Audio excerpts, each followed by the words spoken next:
On this day, August 6, 1945, the USA had bomb blasted in Hiroshima. The subject of nuclear weapon is trending nowadays through the film Oppenheimer, which is about the creator of atomic bomb, J. Robert Oppenheimer. We all know the equation E equal to mc square. This is proposed by Dr. Albert Einstein. Terrible. What's the use of the war? No matter who wins in that. Most of them lose their life. Most of them lose their dear ones. We all fail to consider the principle of Mahatma Gandhi, our father who fought with the British people without the principle of violence. Why should not we do the same? We must learn from the past. War and violence can bring nothing to our world. Let's together fight for peace. We can make difference. We can be kind and help each other. Thank you. ഹിരോഷിമയിലാണ് ആദ്യമായി മനുഷ്യർക്ക് നേരെ atom bomb ആക്രമണം നടന്നത്. രണ്ടാം ലോക മഹായുദ്ധകാലത്ത് ജപ്പാനിനെ പരാജയപ്പെടുത്തുന്നതിനായി America കണ്ടെത്തിയ അവസാന മാർഗമായിരുന്നു ആണവായുധ പ്രയോഗം. അമേരിക്കൻ വ്യോമസേനയുടെ B-29 ബോംബർ വിമാനമായ എനോള ഗെയിമിലാണ് ബോംബ് പ്രയോഗിച്ചത്. ലിറ്റിൽ എന്നായിരുന്നു ബോംബിന്റെ പേര്. ഹിരോഷിമ നഗരത്തെ ഏതാണ്ട് പൂർണ്ണമായി നശിപ്പിച്ച സ്ഫോടനത്തിൽ 1,40,000-ഓളം പേരാണ് ദാരുണമായി കൊല്ലപ്പെട്ടത്. ആണവ ഉന്മൂലന ഭീഷണിയിൽ നിന്നും മുക്തമായ ഒരു ലോകത്തിനായി പരിശ്രമിക്കാൻ നമ്മൾ നമ്മോടും വരും തലമുറകളോടും കടപ്പെട്ടിരിക്കുന്നു. ആണവായുധങ്ങളുടെ നിഴൽ നമ്മുടെ മേൽ പതിക്കാത്ത സുരക്ഷിതമായ ലോകം പടുത്തുയർത്താൻ നമുക്ക് ഒരുമിച്ച് പ്രവർത്തിക്കാം. Thank you. 78 വർഷങ്ങൾക്ക് മുൻപ് ഈ ദിവസം ഒരൊറ്റ അണുബോംബ് ഹിരോഷിമ നഗരത്തിന്റെ മേൽ സങ്കല്പിക്കാനാവാത്ത നാശം അഴിച്ചുവിട്ടു. എണ്ണമറ്റ നിരപരാധികളുടെ ജീവൻ അപഹരിക്കുകയും മനുഷ്യ ചരിത്രത്തിന്റെ ഗതി മാറ്റിമറിക്കുകയും ചെയ്തു. ആ നിർഭാഗ്യമായ ദിവസത്തിന്റെ ചിത്രങ്ങൾ നമ്മുടെ കൂട്ടായ ഓർമ്മയിൽ എന്നും പതിഞ്ഞിരിക്കുന്നു. മനുഷ്യരുടെ കൈവശമുള്ള വിനാശകരമായ ശക്തിയുടെയും യുദ്ധത്തിന്റെ ഭയാനകമായ അനന്തരഫലങ്ങളുടെയും വ്യക്തമായ ഓർമ്മപ്പെടുത്തലാണിത്. ഹിരോഷിമയിലെ അന്നത്തെ പാടുകൾ ശാരീരികമായി മാത്രമല്ല വൈകാരികവും ആത്മീയവുമായി വഹിക്കുന്നു.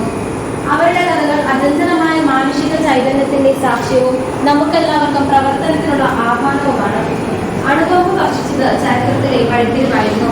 അത് അറ്റോമിക് യുഗത്തിന് തുടക്കമിട്ടു. ഹിരോഷിമയുടെ ചരിത്രത്തിൽ നിന്ന് പ്രത്യാശയുടെ ഒരു സന്ദേശം ഉയർന്നു. ഇത് സമാധാനത്തിന്റെയും നിരായുധീകരണത്തിന്റെയും മനുഷ്യജീവിതത്തിന്റെ പ്രാധാന്യത്തിന്റെയും സന്ദേശമാണ്. അത്തരം ഭീകരത ഒരിക്കലും ആവർത്തിക്കപ്പെടാതെ ഒരു ലോകം സൃഷ്ടിക്കാൻ നാം പരിശ്രമിക്കണം. അക്രമത്തിലൂടെയല്ല, ചർച്ചയിലൂടെയും സഹകരണത്തിലൂടെയും രാഷ്ട്രങ്ങൾ തങ്ങളുടെ അഭിപ്രായ വ്യത്യാസങ്ങൾ പരിഹരിക്കുന്ന ഒരു ഭാവിക്കായി നമുക്ക് പ്രയത്നിക്കാം. യുവാക്കൾ എന്ന നിലയിൽ നിങ്ങൾ നമ്മുടെ ഭാവിയാണ്. നല്ലൊരു നാളെ കെട്ടിപ്പടുത്തേണ്ടത് നമ്മളാണ്.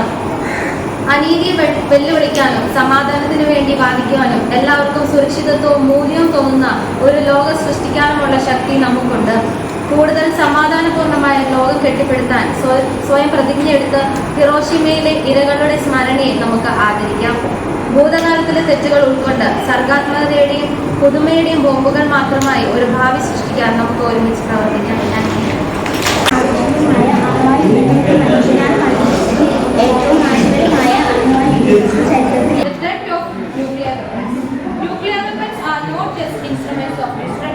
They are symbol of fear and division.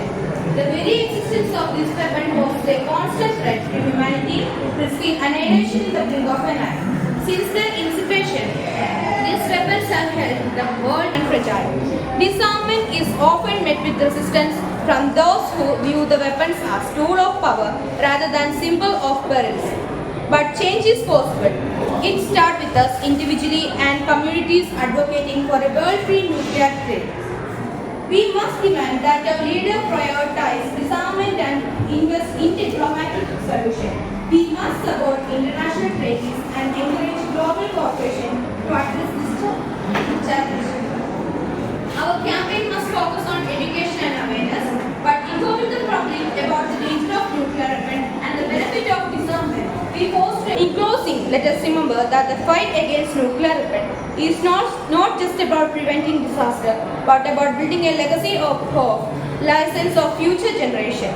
Together, let us work tirelessly towards a world where the spectre of nuclear wars is a distant memory and where peace prevails. Thank you. ആദ്യമായി അണുബോംബ് പ്രയോഗിച്ചത് ജപ്പാനിലെ ഹിരോഷിമയിൽ 1945 August 6 രാവിലെ 8:15 little boy എന്നു പേരുള്ള ബോംബാണ് ഇവിടെ പ്രയോഗിച്ചത്. August 9 നാഗസാക്കിയിൽ പതിച്ച അണുബോംബിന്റെ പേര് സാക്യമാനെന്നു. ലോകത്ത് ആദ്യമായി അണുബോംബ് വർഷിച്ച സ്ഥലമാണ് ഹിരോഷിമ. ആ ദിവസമാണ് ഹിരോഷിമ ദിനമായി നാം ആചരിക്കുന്നത്. രണ്ടാം ലോക മഹായുദ്ധകാലത്ത് ജപ്പാനെ പരാജയപ്പെടുത്താനായി അമേരിക്ക കണ്ടെത്തിയ അവസാന മാർഗമായിരുന്നു ആണവായുധം. സൂര്യന് തത്തുല്യമായി ഉയർന്നു പൊങ്ങിയ തീജ്വാലയിൽ ഹിരോഷിമ നഗരത്തെ ചാമ്പലാക്കി. ഹിരോഷിമ നഗരത്തിൽ ഏതാണ്ട് പൂർണ്ണമായി നശിച്ച സ്ഫോടനത്തിൽ 1,40,000-ഓളം പേരാണ് ദാരുണമായി കൊല്ലപ്പെട്ടത്. ബോംബ് വർഷത്തിൻ്റെ റേഡിയേഷനിൽ പിന്നെ 10 നൂറ്റാണ്ടുകളോളം ജപ്പാനെ വേട്ടയാടി. റേഡിയേഷൻ്റെ അതിപ്രസരത്തിൽ 1.5 ലക്ഷത്തോളം പേർക്ക് പിൽക്കാലത്ത് ജീവൻ നഷ്ടമായി. അതിലും ഇരട്ടി ആളുകൾ രോഗം ബാധിച്ച് ഇപ്പോഴും ദുരിത ജീവിതം നയിക്കുന്നു. ആ നിമിഷം സത്യമാണത് ഒരുപാട് ജനങ്ങളുടെ സ്വപ്നങ്ങളായിരുന്നു. ഏതാണ്ട് 1 ലക്ഷത്തിൽ പരം ആൾക്കാർ ആ നിമിഷം മരണപ്പെട്ടു. പിന്നീട് അതിന്റെ ഫലമായി ഉണ്ടായ ധാരാളം അസുഖങ്ങൾ മൂലം ധാരാളം പേർ വീണ്ടും മരിച്ചു. ഓഗസ്റ്റ് 9 വർഷിച്ച ഫാറ്റ്മാൻ എന്ന അണുബോംബ് നാഗസാക്കിയിൽ ഇല്ലാണ്ടായി. ഹിരോഷിമ ദുരന്തത്തെ അതിജീവിച്ച് രക്താർബുദം ബാധിച്ച് മരിച്ച സഡാക്കോ സസാക്കിയുടെ പെൺകുട്ടി നമുക്ക് എല്ലാവർക്കും അറിയാം. അവിടെ ഇന്നും ലോകത്തിലൊരു തുച്ഛമായ ഓർമ്മയാണ്. സഡാക്കോ സസാക്കി ഉണ്ടാക്കിയ പേപ്പർ കാപ്പുകൾ ഇന്ന് ലോക സമാധാനത്തിന്റെ അടയാളമായാണ് നാം കണക്കാക്കപ്പെടുന്നത്. വിവിധ രാഷ്ട്രങ്ങൾ കൈവച്ചിരിക്കുന്ന അണുബോംബ് മനുഷ്യ ജീവിതത്തിൽ തന്നെ വിനയായിരിക്കും. അതിനാൽ ലോകാരോഗ്യ സംഘടന മുന്നിട്ടിറങ്ങി തന്നെ അവയെ നശിപ്പിക്കണമെന്ന് ഞാൻ പറയും. ഇനിയൊരു ഹിരോഷിമയും നാഗസാക്കിയും ഈ ലോകത്ത് ഉണ്ടാകാൻ പാടില്ല. ഹിരോഷിമയിലും നാഗസാക്കിയിലും രക്തസാക്ഷികളായ അനേകായിരം ജനങ്ങളെ ഞാൻ സ്മരിച്ചുകൊണ്ട് ഞാൻ നിർത്തുന്നു. ഹിരോഷിമയിൽ 1,40,000-ലധികം പേർ മരിച്ചപ്പോൾ നാഗസാക്കിയിൽ 40,000-ത്തിലേറെ മരണങ്ങൾ സംഭവിച്ചു. ഇത് നമ്മൾ പറയുമ്പോൾ ഈ അടുത്തിടെ നമ്മുടെ വയനാട് നടന്ന ഒരു ഉരുൾപൊട്ടലിൻ്റെ ദുരന്തത്തെ പറ്റി നമ്മൾ ചിന്തിക്കേണ്ടതാണ്. അതിൽ 300-ഓളം പേര് മരിച്ചപ്പോൾ നമ്മുടെ കേരളത്തിനുണ്ടായ ഒരു ആഘാതം നമ്മൾ മനസ്സിലാക്കുന്നത്. അപ്പോൾ 1 ലക്ഷത്തിലേറെ പേര് ഹിരോഷിമയിലും നാഗസാക്കിയിലുമായി മരിച്ചപ്പോൾ അവിടുത്തെ ഒരു മാനസികാവസ്ഥ എന്തായിരുന്നു എന്ന് നമ്മൾ ചിന്തിക്കേണ്ടിയിരിക്കുന്നു. ഈ അണുബോംബ് വർഷിക്കുമ്പോൾ ശരിയും സംഭവിക്കുന്നുണ്ടെന്ന് വെച്ചാൽ യുദ്ധവിമാനങ്ങളിൽ നിന്ന് മുകളിൽ നിന്ന് താഴേക്ക് ഇടുമ്പോൾ അതൊരു ന്യൂക്ലിയറാണ്. അത് ശരിക്കും പെട്ടെന്ന്, അതായത് സെക്കൻഡുകൾ കൊണ്ട് അനേകായിരമായി വിഘടിച്ച് പിടിച്ച് അനേകം ലക്ഷക്കണക്കിലധികം താപം പുറത്തുവിടുന്നു. അതിലൂടെ ജന്തുജാലങ്ങളെല്ലാം നശിച്ചു പോകും. അത്രയും കഠിനമായ ഒരു താപമാണ്. അണുബോംബുകളുടെയും യുദ്ധങ്ങളുടെയും എല്ലാം ഒരു പ്രശ്നങ്ങൾ നമ്മൾ ഒഴിവാക്കുകയും അതിലൂടെ സമാധാനത്തിൻ്റെ ഒരു വെള്ളപ്പൊടി പാലിക്കുവാൻ നമുക്ക് കഴിയണം എന്ന് ആശംസിച്ചുകൊണ്ട് നിർത്തുന്നു.